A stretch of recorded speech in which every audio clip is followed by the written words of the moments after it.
You're listening to a production of the National Media Archive. To learn more or volunteer, go to nationalmediaarchive.com.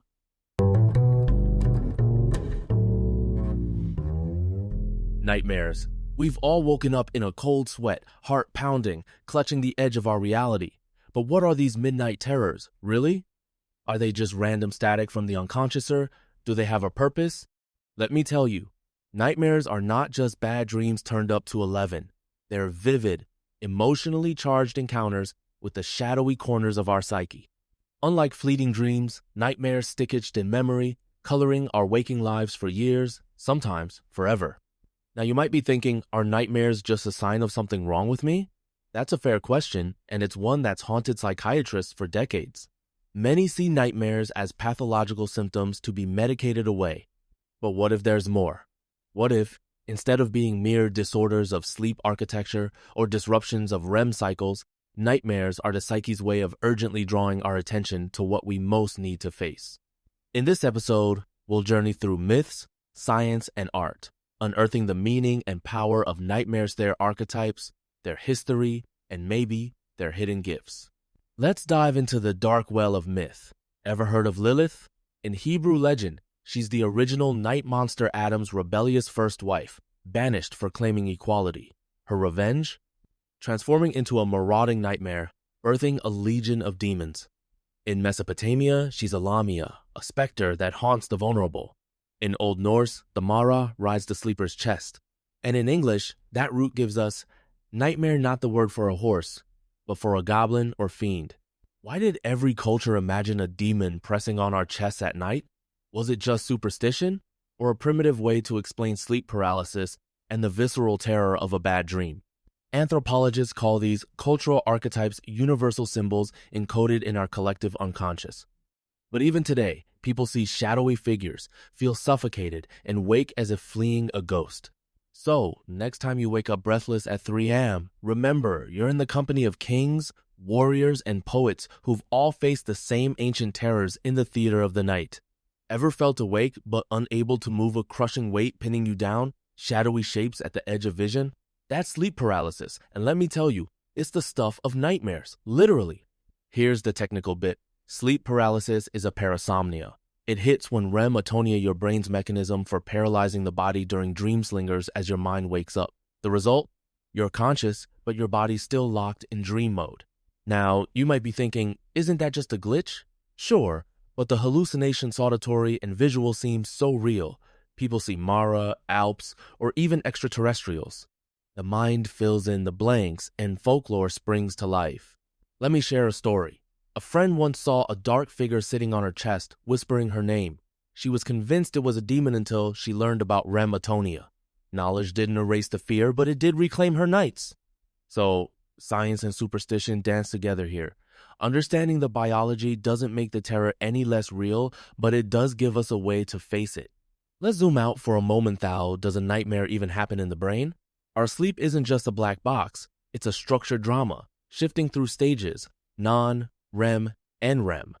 Stage 1 is that gentle drift, peppered with hypnic jerks, those falling sensations that jolt you awake. Stage 2, your heart rate dips, body cools. Stage 3, deep sleep, where night terrors and sleepwalking play out. But nightmares? They're the domain of REM rapid eye movement, where the brain lights up, the body's paralyzed, and dreams become vivid, bizarre, emotionally intense. Here's a question. Why do kids have more nightmares? The answer lies in neurodevelopment. Their rational prefrontal cortex isn't fully online, so the unconscious has a direct line to their dreams. Think of REM as the brain stage and nightmares as the urgent play it needs us to watch, sometimes terrifying, but always meaningful. Let me tell you a story from literature, one that shows nightmares aren't just private torments. In Dostoevsky's Crime and Punishment, Raskolnikov, tormented by poverty and guilt, dreams of a horse being beaten to death. This is more than symbolism. Psychologists would call it a manifest content, the surface story, but it's powered by latent content, his unresolved guilt, anxiety, and moral conflict. As he wakes, sweating and horrified, he questions, can I really do this terrible thing? The dream acts as a psychic warning or rehearsal of the horror he's about to commit. Now, you might be wondering, isn't that just a literary device? Sure, but it mirrors real psychology. Nightmares often force us to confront what we deny in waking life. In dreams, as in novels, the unconscious is both playwright and critic staging the conflicts we refuse to face until we finally wake up. Not all nightmares are born from myth or daily stressum are echoes of real trauma. PTSD, post-traumatic stress disorder, brings with it relentless, recurring nightmares that replay the original event in excruciating detail. Neurologically, these are intrusive recollections. The amygdala, our brain's fear center, stays on high alert, while the hippocampus struggles to file memories safely away. You might ask, why would the mind torture itself this way? It's not cruelty, it's the psyche's desperate attempt to process what it can't accept. Therapists often recommend dream journaling, writing out nightmares as a form of exposure therapy, helping the mind reclaim control. Sometimes, just naming the terror begins the healing. If you're someone you know suffers from trauma nightmares, remember, help exists. These dreams aren't punishment, they're wounded messages, waiting for acknowledgement and care. Ever had the same nightmare over and over? Maybe you're falling, being chased, or losing teeth? Recurring nightmares are the psyche's way of waving a red flag. You haven't dealt with this yet. Psychologists call this psychic integration. The unconscious tries again and again to bring some unresolved issue into awareness. Like a broken record, the message repeats until you finally listen. But here's the twist. Once you face the underlying conflict, maybe through therapy, self-reflection, or even a change in waking life, the nightmares often stop. It's like the psyche saying, message received. Now, you might wonder, what if I never figure it out? Sometimes the meaning stays elusive, but even the attempt to listen can shift the dream pattern, offering new images and insights. So next time you're haunted by a familiar night terror, ask yourself, what unfinished business is my mind trying to bring to light? Carl Jung believed dreams were the psyche's self-portrait, spontaneous, symbolic messages that balance our conscious one-sidedness. Nightmares, in his view, are not random, they're compensatory, showing us what we neglect. Let's break down two technical terms. Compensatory function, the dream's way of correcting our blind spot sand archetypes, universal images like the shadow, the mother, or the hero. Jung said, dreams are impartial, spontaneous products of the unconscious psyche. They don't judge or command, they simply show. A nightmare might mean we're too fearful or not fearful enough. You might ask, but can anyone really interpret a nightmare? Jung admitted, interpreting dreams, especially our own, is hard. Each symbol is personal yet anchored in collective myth. If nothing else, remember, the dream is a theater where you're the actor, the audience, and the playwright. Nightmares are simply the psyche's way of demanding your attention. Let's talk about the shadow, the hidden, often rejected part of ourselves. Nightmares, Jung argued, are where we meet the shadow, chased by monsters, hunted by strangers, trapped in impossible situations. In psychological terms, the shadow is a complex cluster of repressed emotions and memories. The more we deny it, the more powerful and frightening it becomes. But here's the secret. When we finally confront the monster, whether in a dream or in waking life, it often transforms. Hostility turns to understanding, and the beast reveals a vital message. Now you might say, but I'm not ready to face that darkness. None of us are at first, but as Dr. Jekyll learned with Mr. Hyde, ignoring the shadow only lets it take control. So, the next time you're running from something in a nightmare, try turning to face it. Ask what it wants. You might be surprised by the answer and the relief that follows.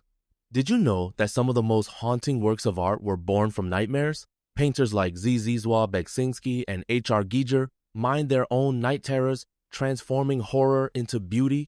Psychologists call this thin boundary, a heightened sensitivity between waking and dreaming, common among creative people. Their egos are less defended against the unconscious, letting inspiration and sometimes distress flow more freely.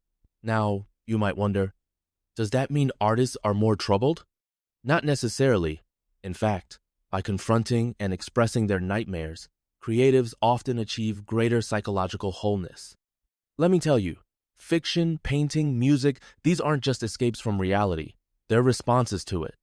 Nightmares, when owned and explored, can become fuel for growth, self-understanding, and even collective healing.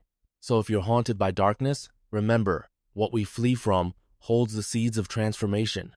Sometimes the greatest light is found not by avoiding the shadows, but by painting them with courage and compassion. What if you could step into your nightmare and change the ending? That's the promise of lucid dreaming and Jung's technique of active imagination. Both are ways of dialoguing with the unconscious, turning terror into insight. Lucid dreaming happens when you realize you're dreaming becoming an ane-onaut or dream traveler. With practice like keeping a dream journal or performing reality checks, you can learn to ask your nightmares questions or even befriend them. Active imagination, on the other hand, is like guided daydreaming. You consciously interact with dream images, asking them what they want, extending the story, or seeking resolution. Let me share a story. A woman, tormented by a recurring pursuer in her nightmares, learned to recognize the dream. One night, she turned and asked, "Why are you chasing me?" The figure replied, "I want to help you." Her terror dissolved and so did the nightmare. So, whether you explore through lucid dreaming or active imagination, remember, the monsters in your dreams are often messengers, not executioners.